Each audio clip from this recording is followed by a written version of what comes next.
Se vocês estão procurando por um carro elétrico que mais se aproxime de um motor a combustão, não deixem de fazer um test drive no novo Nexo. Agora vou explicar o motivo para vocês.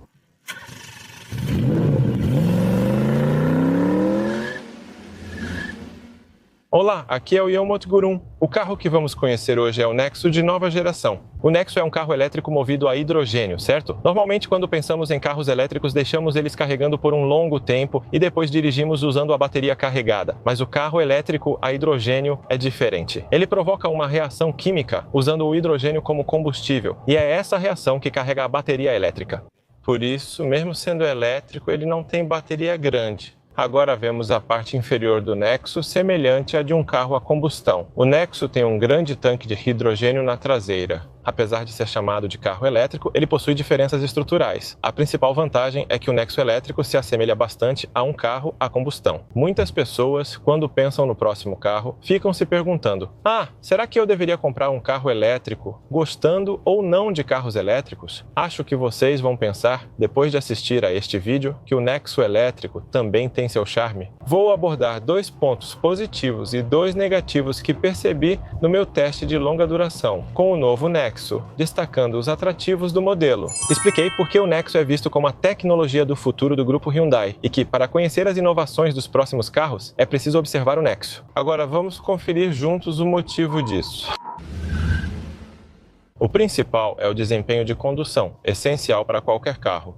Está falando do Nexo? Considerando até o ano passado, entre todos os carros populares do grupo Hyundai, destaco o Nexo como líder em desempenho. Apresentamos o carro pela primeira vez em um test drive em grupo. Testei esse carro com o chefe Gominsu, especialista em suspensão, e o desempenho de condução é impressionante. Como geralmente dirigimos devagar na cidade, agora estamos um pouco mais rápidos na rodovia. A sensação de condução faz a gente pensar: a Hyundai Motor Group conseguiu fazer algo assim? Quando o grupo Hyundai fala seriamente sobre desempenho de condução, não tem como não mencionar a plataforma. A plataforma de terceira geração tem desempenho superior entre 4.500 e 5.000 rotações por minuto. A plataforma equivale à estrutura óssea de uma pessoa. Por isso, veículos médios como Sonata, SUVs como Sorento, Santa Fé e, entre os Premium, GV 70 G80 e o novo Nexo tem o melhor desempenho. Desta vez, o novo Nexo passou da plataforma de segunda para a terceira geração, trazendo muitas mudanças.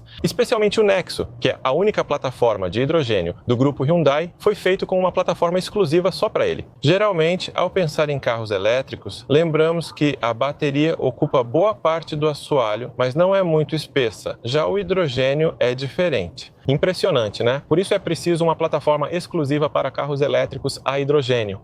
Além disso, muita coisa mudou para reforçar a durabilidade e a segurança das peças. Ou seja, houve reforços e também melhorias na segurança. Além disso, é preciso atender aos padrões de testes de colisão, como o Small Overlap. E como os carros elétricos a hidrogênio são exportados para vários países, incluindo a Europa, eles precisam cumprir as normas de segurança desses lugares. Bom, isso não é uma tarefa fácil. Por isso, é preciso uma plataforma exclusiva para carros a hidrogênio, desenvolvida a partir da terceira geração de plataformas. O desempenho de condução do novo Nexo, em uma palavra, é extremamente suave. Muitos já notaram a diferença ao dirigir carros nacionais, geralmente mais moles, e depois experimentar um Chevrolet, Volkswagen ou um das 3 grandes alemãs e pensar: nossa, é diferente mesmo? Se vocês experimentarem o novo Nexo, provavelmente vão sentir algo bem parecido. A maior característica do novo Nexo é a estabilidade do comportamento dele. Quando o carro está em movimento, ainda há aquele balanço para cima e para baixo. E dependendo das condições da estrada, o carro também pode inclinar. O rolamento para os lados, o movimento de pitch para frente e para trás, e até o movimento diagonal de yaw acontecem. Mas o que seria um bom conforto ao dirigir? Ser suave, claro, a suavidade é fundamental, mas o mais importante nessa suavidade é a estabilidade do comportamento do veículo. Quando o carro se move para os lados, as pessoas dentro balançam de um lado para o outro. O carro para, acelera e balança para frente e para trás durante esse processo. Nessas situações, é aí que o enjoo acontece. Ao comprar um carro para a família, vocês costumam buscar conforto ao dirigir, mas na verdade, um carro confortável minimiza o rolamento lateral e o balanço para frente e para trás. Um carro que absorve bem os impactos do asfalto é confortável. E o conforto ao dirigir do novo Nexo? O rolamento lateral foi realmente bem controlado.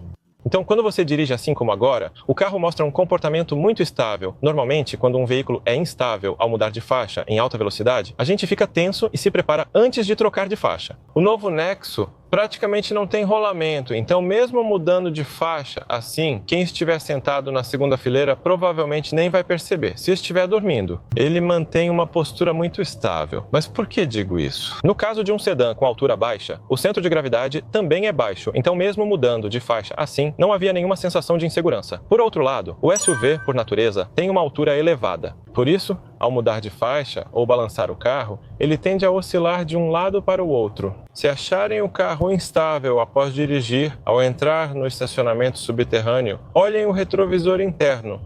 Se a sua família estiver dormindo na segunda fileira, dê uma olhada na cabeça deles assim. Em carros com muito balanço, as cabeças se movem desse jeito. Provavelmente, depois de ver algumas vezes, vocês vão entender. Ah, é disso que ele está falando.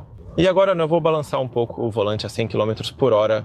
Antigamente havia um fenômeno chamado fishtail, quando a traseira do carro balançava e ficava instável, mas o novo Nexo realmente mantém a traseira sob controle. Vocês devem revisar a estrutura disso. No primeiro test drive pensei, nossa, melhoraram muito. Perguntei ao chefe Go Min-soo, especialista em suspensão, se o carro precisa de melhorias nessa área. O chefe Go Min-soo respondeu firmemente, nesse nível não há o que fazer. Quais as características dos carros que precisam de melhorias na suspensão? A suspensão, que determina o conforto ao dirigir, o estabilizador, que mantém as duas rodas firmes para garantir o equilíbrio, e também a mola, que absorve rapidamente os impactos, são os principais componentes. E quando há relaxamento, a suspensão entra em ação. Esses três componentes são os que determinam o conforto ao dirigir. Nos carros nacionais, peças como estabilizador e mola costumam ser mais macias, e isso tem um motivo. Os consumidores coreanos realmente gostam de um conforto de condução bem suave. Por isso, quando veículos ajustados para serem macios no mercado interno são exportados para lugares como a Europa, são aplicadas peças de suspensão com um tipo de rigidez um pouco maior. Essas peças refletem as diferenças de preferência de cada país. Então, por que essas peças mais rígidas não são oferecidas no mercado interno? Elas foram oferecidas sim, até agora. Vocês lembram das peças chamadas tricks, certo? Elas eram justamente as peças relacionadas à suspensão que foram oferecidas. Isso não é mais comum porque as pessoas preferem conforto a uma condução firme. Por isso, naturalmente, acaba permitindo um pouco mais de rolagem e inclinação. Por isso, ao andar pela primeira vez nos carros das três marcas alemãs, vocês percebem que o comportamento do veículo é impecável. Eles usam a Autobahn para ir e voltar do trabalho. Se viajarem longas distâncias e o carro não for confortável, ficarão muito cansados. Por isso há essa diferença. Já vimos que o veículo tem bom desempenho, mas como será o conforto ao dirigir?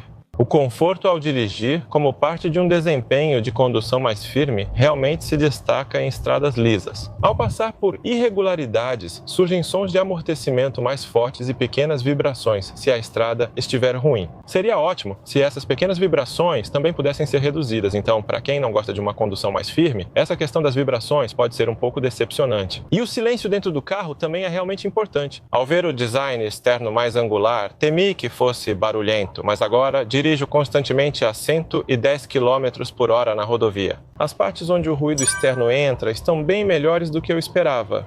Uma das principais diferenças entre carros populares da Hyundai e os modelos premium da Genesis é que, nos populares, o ruído aumenta a partir de 100 km por hora, especialmente com o vento no pilar A, tornando-se bem perceptível ao motorista. E também, o ruído ocorre nos vidros dianteiro e lateral. Em dias de muito vento ou quando se entra em um túnel, o barulho vindo das janelas fica mais evidente. Em veículos premium, como o Genesis, usam-se vidros mais espessos e duplo laminado para isolamento acústico, tornando o interior silencioso até cerca de 120 km por hora. Essa diferença é notável. O novo Nexo tem um design com o pilar A mais reto, né? Então, eu pensei que seria naturalmente mais barulhento, mas está tudo bem. Por isso, afirmo que o novo Nexo também é muito apropriado para a família. E, realmente, fiquei muito satisfeito porque quase não há aquele enjoo típico dos carros elétricos. Na verdade, como sou sensível ao enjoo, sempre faço questão de contar para vocês sobre isso quando ando de carro elétrico.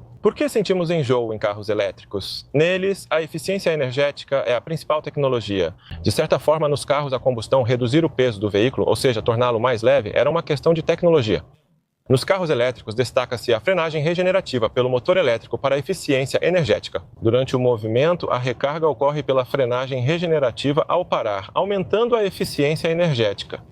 Em resumo, as montadoras usam essa tecnologia para dizer que seus carros vão alguns quilômetros a mais do que os outros, afirmando que seus veículos elétricos percorrem a maior distância. Ou seja, mesmo que eu não pise fisicamente no freio, os carros elétricos já fazem a frenagem regenerativa automaticamente. Durante esse processo, os passageiros acabam sentindo aquele movimento brusco de vai e vem do carro. É aí que começa o enjoo, e muita gente sente isso. Eu não fico enjoado. Eu ando de carro elétrico e não fico enjoado. Provavelmente, essas pessoas são aquelas que começaram direto com carro elétrico, ao invés de terem dirigido carros a combustão por muito tempo. E talvez os mais jovens também sintam menos isso, até mesmo em pesquisas oficiais.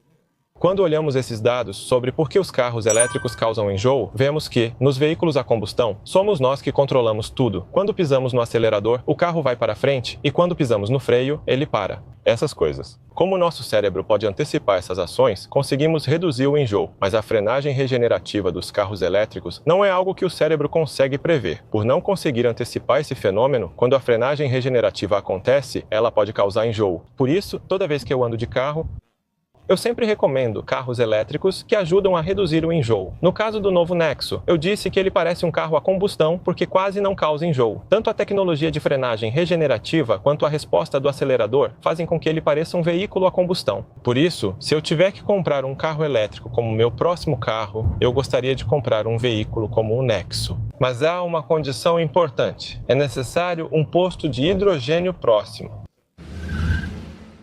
Outra melhoria foi o conforto ao dirigir, que realmente evoluiu. Sempre que um carro novo é lançado, ou passa por facelift, atualização anual ou troca de geração, o termo conforto ao dirigir sempre aparece entre as melhorias. Foi instalado o amortecedor de absorção de frequência. Inicialmente aplicado a veículos de luxo, agora se expande para quase todos os veículos. Afirmo que o novo Nexo representa o futuro da tecnologia da Hyundai, porque ele é o primeiro a usar o Hydronic Rebound Stopper.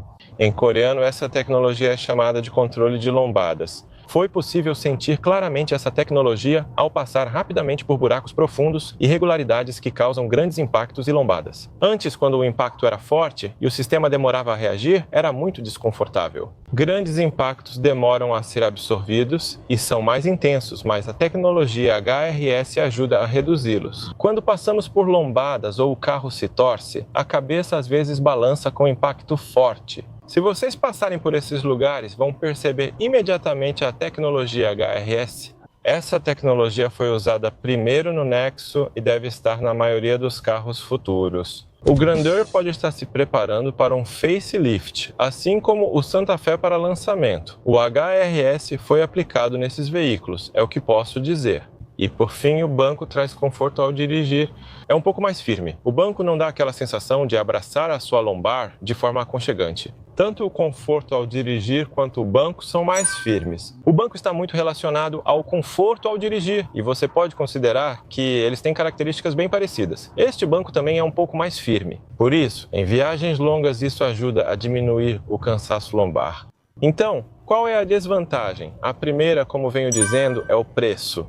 Com o lançamento do novo Nexo, se você olhar as versões, verá que na versão básica, nem mesmo a função V2L, que é considerada essencial em carros elétricos, está incluída. Por isso você acaba indo para as versões superiores e quando adiciona alguns itens nessas versões, o preço ultrapassa os 80 milhões de won. Quando o preço ultrapassa 80 milhões de won, logo pensamos, então devo comprar um Genesis Premium, certo? Por causa disso, o preço acaba pesando, mas é claro que existe um motivo claro para esse valor. O carro elétrico a hidrogênio possui várias peças do stack no motor e tanques de hidrogênio embaixo. O custo dessas peças e módulos supera 40 milhões de won. É impressionante, né? Portanto, retirando esses 40 milhões de won, esse seria o preço base do veículo, ficando em torno desse valor. Veículos ecológicos oferecem vários benefícios além dos subsídios nacionais e locais. Pode variar conforme a região, mas fica entre 35 e 40 milhões de won. Por isso, equivale a um carro de 40 milhões de won. Com esse valor, você pode comprar carros como o Tucson ou Sportage híbrido, além de versões mais simples do Santa Fe ou Sorento híbrido. Usando esses carros como referência, é possível entender a sensação e os materiais deste carro. Ainda assim, o preço em torno de 80 milhões de won é sem dúvida alto. Então, o primeiro ponto negativo seria o preço. Como é uma montadora, a gente pode pensar que poderiam baixar um pouco o preço, mas isso também não é tão fácil assim. Nos outros carros populares da Hyundai, o custo de produção é reduzido pelas subsidiárias. É possível produzir em grande escala, mas em carros elétricos a hidrogênio, poucas peças ligadas ao hidrogênio, podem ser feitas pelas empresas do mesmo grupo. Por isso é difícil reduzir esse preço em si. Ainda assim, a Hyundai não pode abandonar os carros elétricos a hidrogênio, uma tecnologia do futuro. Por isso, foi a primeira marca a produzi-los em massa. E também o Tucson 9, que claro, não foi um modelo produzido em massa. Depois veio a primeira geração do Nexo, e agora já estamos na segunda geração. Se incluirmos o Tucson 9, já estamos praticamente na terceira geração. A Hyundai é a única que fabricou em massa e lançou a segunda geração. Esse é um veículo bastante simbólico para continuar mostrando essas tecnologias, e é importante que vocês entendam esses aspectos antes de considerar a compra desse carro. O segundo ponto que lamento é esse. Os aspectos que aumentam a sensação de conforto no interior são principalmente visuais. Normalmente, quando andamos em um carro de luxo, esperamos materiais metálicos, couro de alta qualidade e um bom sistema de som. Essas são as tecnologias e funções que representam um carro de luxo. Mas, no quesito dos materiais visíveis aos olhos, deixa bastante a desejar. É difícil achar partes revestidas de couro. Hoje, até plásticos imitam couro. Por exemplo, no acabamento da porta, usam plástico com design de costura que simula couro. Mas até mesmo esse uretano, na parte de cima, é um uretano mais sofisticado, enquanto na parte de baixo é um uretano mais áspero, algo que é difícil de ver nos carros de hoje em dia. Se você arranhar com a unha, faz um pouco de barulho. Você pode ver que são materiais que parecem que vão arranhar facilmente. Não é só o acabamento da porta, mas o painel também é assim. O design do painel até lembra um pouco móveis, mas não são muitas as pessoas que vão achar isso sofisticado. E aqui é um material de tecido. A sensação do material de tecido também não é algo que eu diria que é sofisticado. Além disso, é possível ver acabamentos e materiais plásticos em várias partes, e esses detalhes deixam um pouco a desejar neste carro.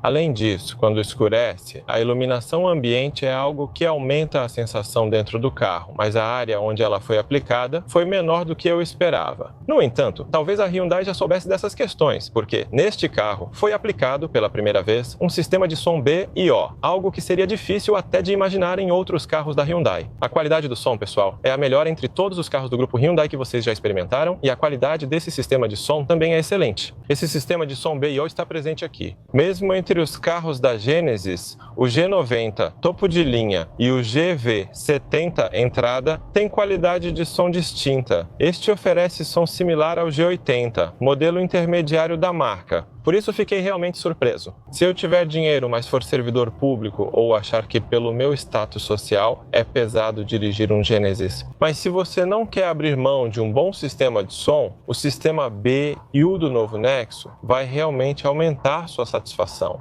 E eu disse que esse carro não parece um carro elétrico, e tem um motivo para isso. Carros elétricos normalmente têm respostas rápidas, então costumamos dizer que são ágeis, que a velocidade máxima do meu carro é tal, que o 0 a 100 é tanto, gostamos de falar sobre isso. O Nexo é extremamente suave. Isso vale tanto para a resposta do pedal quanto para o freio. Primeiro, durante todo o período do test drive, o modo que mais usei foi o modo Eco. Durante o test drive, acabei usando vários modos de condução, e normalmente, em vez de economizar combustível, eu costumo usar modos como o Sport para sentir a performance, mas neste carro eu só usei o Eco mesmo. Tem um motivo para isso. Mesmo no modo Eco não falta nada. A resposta do acelerador é suave e tem força suficiente de base. Mesmo quando paro e acelero novamente, não sinto nenhuma lentidão. Especialmente no Nexo anterior, muitos diziam que a aceleração inicial era um pouco lenta, mas isso desapareceu completamente. No modo normal, que não é o Eco, parece que você dirige quase como no modo Sport de outros carros. O modo Sport do Nexo não é barulhento. Se você acelera forte, ele responde suave e agradavelmente. Mesmo soltando o acelerador rápido, não há trancos, diferente de outros elétricos, onde o freio regenerativo costuma causar esse efeito. Isso geralmente causa desconforto e enjoo, mas aqui não ocorre. Se eu tivesse que descrever o Nexo em poucas palavras, entre todos os carros elétricos lançados na Coreia, qual mais se assemelha a um carro a combustão?